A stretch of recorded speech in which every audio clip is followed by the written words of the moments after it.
Salam jumpa Bapak Ibu trader sekalian. Hari ini kita ada di tanggal 2 Juni 2020. Apa kabar hari ini? Kayaknya makin cerah ceria ya.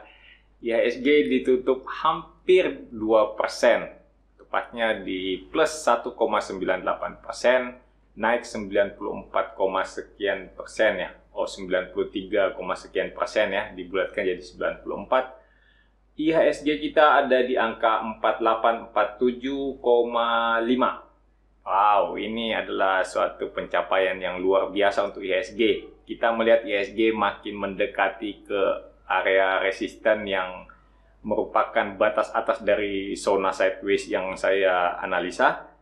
Sejauh ini IHSG masih terlihat menggembirakan. Mungkin masih 2 atau 3 hari lagi kita akan melihat IHSG hijau.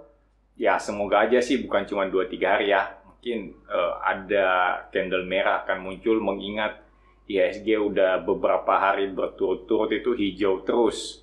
Ya, agak-agak nggak enak juga ya kalau hijau mulu. Mungkin akan ada merah satu candle, kemudian disusul dengan candle berikutnya yang hijau berturut-turut. Semoga bisa sampai ke batas atas di Fibonacci 61,8% di angka 5030.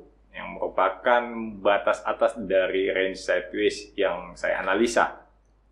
Kalau cukup beruntung, kita akan melihat IHSG bisa mencapai area resisten di kotak hijau di sekitar 5.530-an ya. Ya, mudah-mudahan aja tercapai. Pokoknya saya sudah memberi tanda ini area resisten yang akan menjadi penanda cukup penting apabila kita melihat IHSG kemungkinan akan bergerak naik lebih jauh. Sampai sejauh ini optimisme merebak di pasar. Ya, harap teman-teman agak waspada, ya, selalu waspada karena euforia yang terlalu berlebihan juga tidak terlalu bagus. Ya, saya bukannya mau nakut-nakutin, tapi tetap berjaga-jaga akan muncul beberapa candle merah. Kita tahulah nggak mungkin dia naik secara garis lurus gitu ya, linear gitu, ya agak sulit membayangkannya. Dia naik turun itu hal yang biasa. Tapi teman-teman bisa terus-terusan update IHSG melalui channel Stock Technician. Saya selalu mengatakan kita punya batas bawah untuk range sideways IHSG itu ada di sekitar 4.605. Di atas range itu saya lebih optimistis. Apabila IHSG turun di bawah batas tersebut, saya akan berubah menjadi pesimistis. Nah, demikian teman-teman bisa memperkirakan kalau posisi udah seperti saat ini, saya akan lebih berani untuk trading. Kawan-kawan yang baru ketemu channel Stock Technician, mungkin saja browsing melalui Google ataupun tiba-tiba muncul di beranda YouTube. Selamat datang, selamat bergabung. Channel Stock Technician adalah channel yang senantiasa melakukan analisa pergerakan harga saham di Bursa Efek Indonesia secara teknikal. Jadi teman-teman yang tertarik dengan analisa teknikal ataupun teman-teman yang ingin menjadi trader saham, langsung saja subscribe. Karena di channel ini kita hanya membahas pure teknikal. Saya tidak membahas analisa dari sudut pandang lain ya. Bukan hanya mendapatkan analisa gratisan ya, teman-teman juga boleh selalu meninggalkan kode saham yang ingin kita bahas di kolom komentar. Sementara itu kita juga punya beberapa fitur menarik. Misalnya saja kita akan mengadakan kelas donasi. Kelas donasi biasanya itu adalah pengetahuan praktis. Jadi materinya benar-benar praktis untuk semua kalangan trader, terutama sih untuk trader pemula ya. Biasanya kita membahas beberapa hal meliputi analisa teknikal, ada manajemen, terus ada kemudian bagian psikologi. Jadi kita semuanya kita bahas dalam satu pertemuan singkat, 3 kali pertemuan. Biayanya relatif lebih murah. Kita kasih batasan minimum, misalnya aja batasan minimum 100.000. Kemudian kalau teman-teman ingin menyumbang lebih sebagian dari rezeki teman-teman untuk membantu saudara kita yang memerlukan bantuan, kami sangat membuka pintu, lebih tepatnya sih membuka rekening selebar-lebarnya, sehingga kita bisa menyalurkan bantuan itu kepada pihak yang memang benar-benar membutuhkan. Tema untuk donasi kali ini kita rencanakan adalah untuk membantu seorang anak yang kebetulan memerlukan biaya pendidikan. kita akan memberikan bantuan, ya meskipun cuma sekali bantuan ya, biasanya kita cuma sekali bantuan, lalu kita cari target berikutnya. Tapi ini selalu kita adakan secara rutin. Ya, kita cari target, kita lihat oke, kayaknya membutuhkan bantuan, kita kasih seperti itu ya. Jadi kita memberikan kesempatan kepada teman-teman untuk mengembangkan sedikit jiwa sosial, selain tentu saja kita bertarung sebagai trader saham. Teman-teman juga bisa mendapatkan aplikasi untuk mengikuti foreign flow, ada videonya. Silahkan teman-teman lihat, nanti dicek lagi di bagian bawah ada link untuk mengisi formulir, sehingga nanti pada tanggal 27 Juni saya akan mengirimkan aplikasinya langsung ke nomor WhatsApp teman-teman. Saat ini aplikasinya itu udah jadi, udah dalam tahap trial, kita sementara melakukan testing untuk berbagai versi Windows, sehingga kita udah tahu di mana aja Windows yang mengalami error, yang mengalami masalah, supaya teman-teman pada saat melakukan instalasi, kalau kira-kira Windows-nya nggak mendukung, tidak memenuhi persyaratan minimum, pasti kita udah kasih tahu, bilang sebaiknya nggak usah diinstal. Jadi kayaknya kita udah hampir selesai testingnya, udah ada beberapa orang korban yang melakukan testing. Sejauh ini sih menggembirakan. Mari kita lihat saham ACI. Wow, ACI hari ini apa nih? Doji ya. Doji turun 40 poin, 0,8%, hampir 1% turunnya. Tapi kita lihat sejauh ini masih terlihat higher high ya untuk ACI. Saya masih berpendapat ACI masih mungkin untuk bergerak naik. Seperti ini, kalau teman-teman lihat ada candle hijau berturut-turut, ya muncul candle merah 1 atau 2 candle, ya itu adalah hal yang sangat wajar. Saya tidak akan mengharapkan saham yang saya pegang kemudian akan candle hijau terus-terusan sampai mencapai target yang saya inginkan.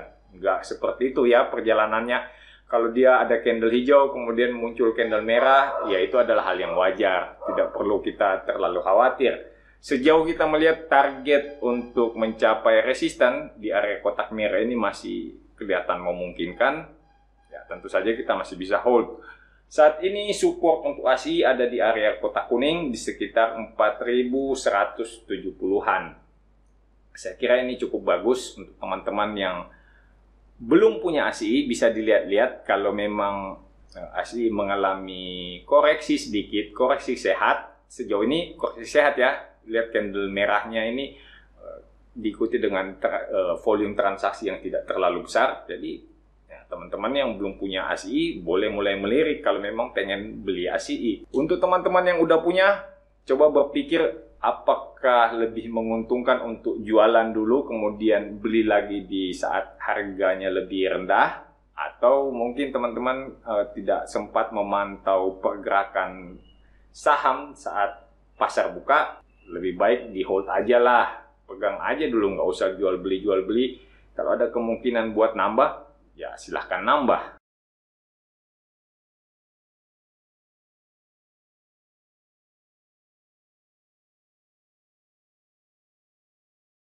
Sekarang kita akan melihat saham GIA. Oke, saham GIA kelihatannya candlenya hijau ya. Teman-teman udah melihat, pasti udah hafal ini ya. Apa yang akan saya katakan? Saya akan mengatakan GIA terlihat higher high dan higher low. Kemungkinan besar GIA akan bergerak naik lebih tinggi lagi. Sekarang kita perlu sedikit memberikan batasan buat teman-teman yang mungkin belum punya dan berniat untuk membeli saat terjadi breakout.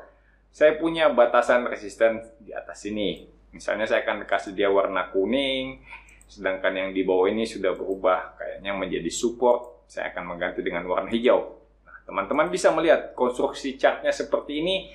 Kita akan mengatakan lebih baik teman-teman membeli GIA pada saat breakout resisten kotak kuning di sekitar angka 258. Ini akan menjadi hal yang sangat menyenangkan karena kita melihat GIA masih akan bergerak lebih tinggi untuk mencapai resisten di sekitar 380. Kalau kemudian kita melihat di sini ada resisten sedikit Pak, mungkin nggak dia sampai sini kemudian mengalami koreksi. Dia bisa jadi kalau kita lihat dia nanti breakout dengan volume yang cukup bagus, kemudian sampai di area sekitar 296 atau 290 lah ya, 290 sampai 296, teman-teman melihat terjadi koreksi, perhatikan aja ini kotak kuning. Mungkin aja kotak kuning ini akan ditesting sebagai support. Apabila kotak kuning ini kelak terbukti sebagai support dan bertahan cukup kuat, berarti kita punya target di kotak merah itu semakin terlihat lebih jelas.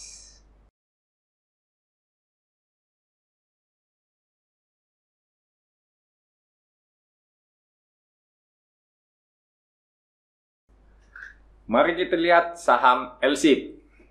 Oke, LSIP kayaknya belum bisa kita katakan bagus ya. Meskipun kita melihat ada higher high dan ada higher low. Tetapi sejauh ini kita belum melihat high yang lebih tinggi dari high di sekitar ini. Jadi kita belum bisa mengatakan ada higher high lagi. Saat ini LSIP-nya ada di bawah kita punya area kotak hijau. Saya pikir ini kotak hijau akan menjadi penanda yang cukup penting untuk kawan-kawan perhatikan. Apabila LSIP berhasil menembus di atas area kotak hijau di sekitar 750, itu adalah sinyal buy. Teman-teman boleh ikutan membeli untuk mencapai target di sekitar area resisten kotak kuning. Tapi kalau besok ternyata LSIP-nya kemudian merah lagi, ya sudahlah. Ini berarti resistennya di kotak hijau ini cukup kuat dan kemungkinan LSIP akan bergerak turun lebih dalam lagi. Sebaiknya kita melarikan diri. Begitu kan?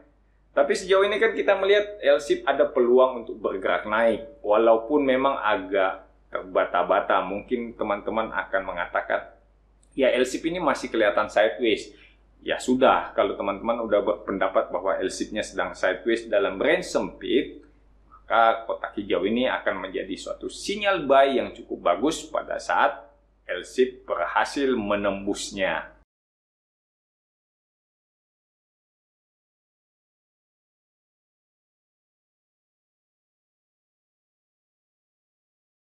Kita lanjut dengan BES.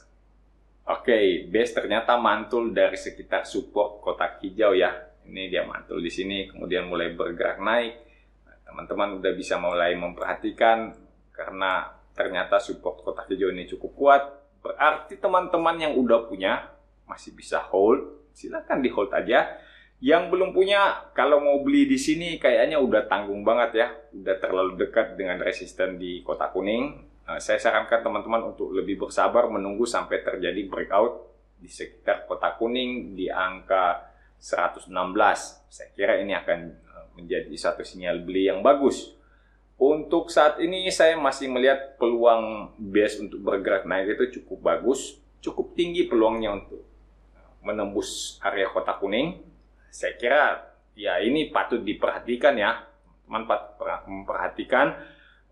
Terutama lagi kalau kita melihat ya BES ini bergeraknya juga enggak cepat-cepat banget. Artinya ya dia bergerak dalam kondisi normal, tidak terlalu ngebut, tapi ya kita bisa katakan iramanya enak. Kalau saya lihat kondisi seperti ini, saya akan jauh lebih berani untuk mengambil BES pada saat dia menembus resisten di area kotak kuning. Ya ini kan kelihatan dia naik pelan-pelan dengan teratur, tapi ya naik aja gitu pelan-pelan. Kalaupun dia koreksi di sekitar situ-situ aja, kemudian dia bergerak naik lebih tinggi. Satu-satunya yang patut kita waspadai adalah kemungkinan BES ini mengalami sideways yang berkepanjangan di antara kotak kuning dan kotak hijau. Makanya saya menganjurkan teman-teman untuk membeli BES pada saat bergerak naik di atas area kotak kuning. Nah, targetnya bisa diletakkan di sekitar kotak merah di angka 135.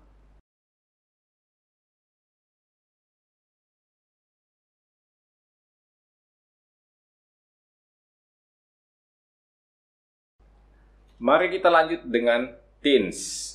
Nah, TINS ini kelihatannya memang jadi meragukan ya. Setelah kita melihat belum berhasil bermain di atas area kotak ungu. Jadi kotak ungu ini masih bekerja sebagai resisten.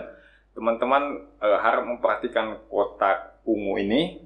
Sekarang sih kalau kita lihat ini adalah bentuk dari yang kita sebut sebagai bullish harami.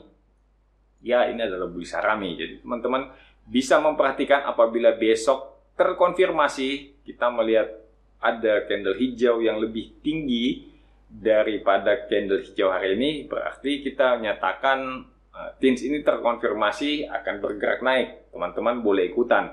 Nanti palingan waspada sedikit pada saat TINS mendekati area trendline ini ya. Ini adalah downtrend line yang akan saat ini akan bekerja sebagai resisten. Makanya teman-teman harus memperhatikan.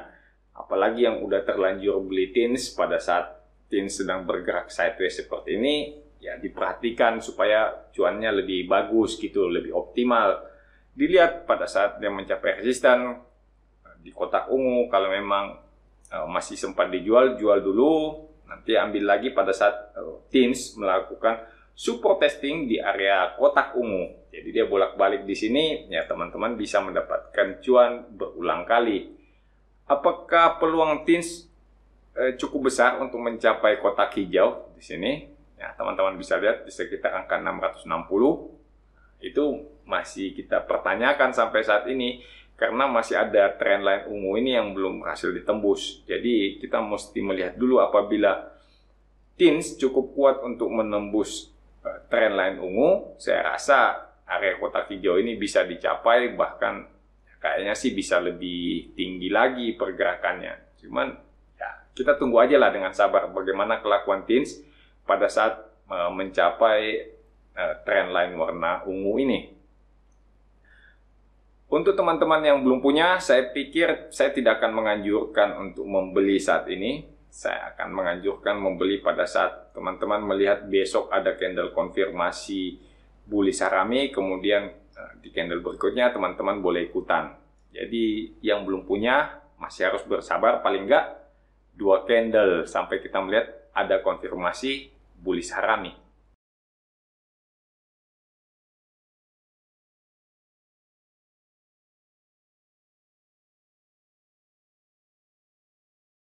Kita lanjut dengan BJTM. Aduh, BJTM ini udah kembali lagi ke kebiasaannya ya. BJTM itu kebiasaannya memang seperti ini. Bergerak tiap hari, tapi volume transaksi memang kecil-kecil seperti inilah. Nggak terlalu menggembirakan kalau kita melihat volume transaksinya. Tapi ya emang seperti inilah kebiasaannya BJTM. Jarang-jarang kita lihat ada volume yang gede-gede. Ya kan? Jarang. Jadi kalau teman-teman lihat ada volume segede gini, itu hal yang langka di saham BJTM. Bisa dilihat ke sebelah kiri tuh. Ya kan? Hal yang langka kalau terjadi suatu spike seperti ini. Jadi jangan heran kalau memang kebiasaan BJTM adalah bergerak dengan volume kecil seperti ini. Tapi kita bisa melihat arahnya aja. Kita lihat arahnya. Kalau kita melihat ini ada low di sini, tidak ada low lagi yang lebih rendah, berarti kita mengatakan ini higher low sampai sini kan. Kemudian kita tinggal menunggu terjadi lagi higher high apabila BJTM berhasil menembus area kotak merah di angka 590. Itu akan jauh lebih menyenangkan karena kita akan melihat BJTM sudah membentuk higher high dan higher low dalam rentang waktu yang cukup panjang. Jadi teman-teman akan melihat sejak 20 Maret sampai dengan awal Juni.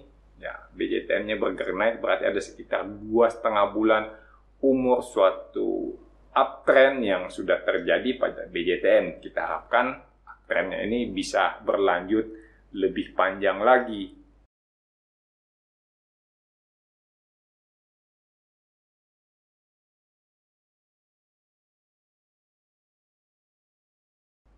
Sekarang kita akan lihat saham ADI. Oke. Sekarang ADI dalam tren yang paling pendek ini kelihatannya memang sedang turun ya, sedang down. Ini ada low, di sini lower low. Kemudian ada mantul. Apabila ADI memang tidak sanggup lagi lebih tinggi daripada 545, teman-teman akan mengatakan ya, tren turunnya masih akan berlanjut. Jadi kita masih melihat ini kan. Di sini kita lihat ini high, di sini tidak mampu membuat higher high lagi. Jadi masih kita katakan turun. Sekarang kita melihat ada bullish harami juga. Candle sebelumnya merah besar, kemudian candle hari ini warna hijau kecil, ini adalah bullish harami. Seperti biasa kita akan menunggu konfirmasi pada candle berikutnya. Apabila kita melihat ada konfirmasi berarti ADI akan bergerak naik. Paling enggak kita bisa ikutan. Kalau kita melihat model seperti ini, kira-kira besok akan terkonfirmasi atau enggak ya? Menurut saya, Adi tidak akan terkonfirmasi untuk Bulis Harami. Jadi besok saya perkirakan Adi itu tidak akan bergerak naik. Teman-teman sebaiknya mulai berhitung apabila Adi kemungkinan akan turun lebih rendah lagi. Di sini saya punya area support di kotak hijau di sekitar 415. Ya, paling nggak Adi akan mendekati area support kotak hijau. Semoga aja Adi segera mantul. Teman-teman bisa melihat sekarang ini ada angka 474 low di sini.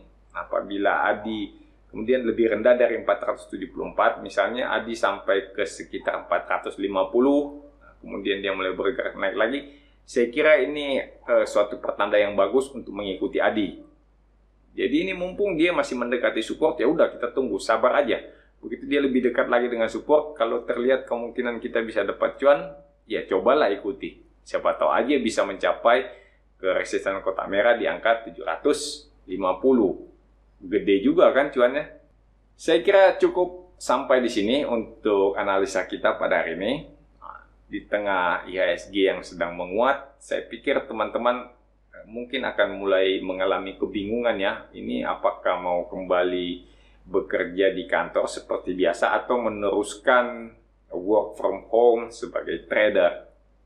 Silahkan dipilih.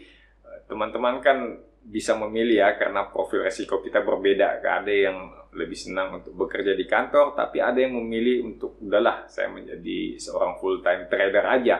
Ya silakan aja dihitung. Saya nggak bisa menentukan yang mana lebih bagus, karena pada prinsipnya itu adalah penilaian masing-masing.